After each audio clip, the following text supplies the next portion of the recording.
ভারতের পূর্বাঞ্চলের ৭টি রাজ্যকে দেশটির মূল ভূখণ্ডের সাথে যুক্ত করতে প্রায় ৫,০০০ কোটি রুপির রেল প্রকল্প হাতে নিয়েছিল ভারত সরকার।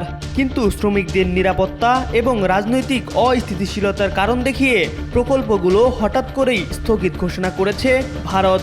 এর ফলে অনিশ্চিত হয়ে পড়ল ভারতের মূল ভূখণ্ডের সঙ্গে তাদের উত্তর পূর্বাঞ্চলীয় সেভেন সিস্টার্স রাজ্যগুলোকে যুক্ত করার পরিকল্পনা। ভারতীয় সংবাদ মাধ্যম দ্য হিন্দু বিজনেস লাইনের এক প্রতিবেদনে এ তথ্য জানানো হয়েছে। প্রতিবেদনে ৩টি চলমান প্রকল্পের কাজ এবং ৫টি আলাদা জায়গায় জরিপের কাজ বন্ধ হয়ে যাওয়ার তথ্য দেওয়া হয়।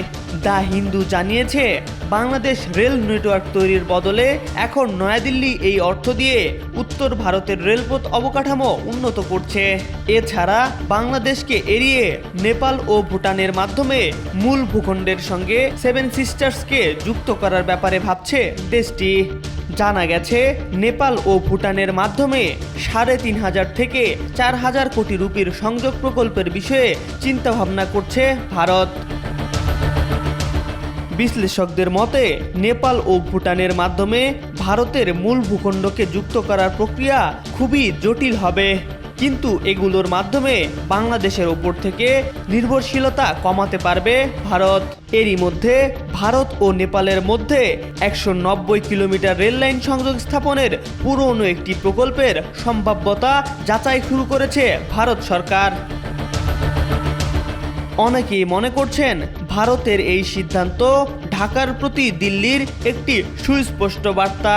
ভারত বোঝাতে চাইছে বাংলাদেশকে ছাড়াও তাদের বিকল্প পথ খোলা আছে।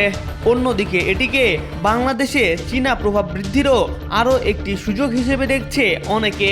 ২০২৩-২৪ অর্থ বছরে বাংলাদেশ ভারতের দ্বিপাক্ষিক বাণিজ্যের পরিমাণ ছিল প্রায় ১৪০ কোটি, যা দক্ষিণ এশিয়ার মধ্যে ভারতের সবচেয়ে বড় বাণিজ্যিক অংশীদারিত্ব।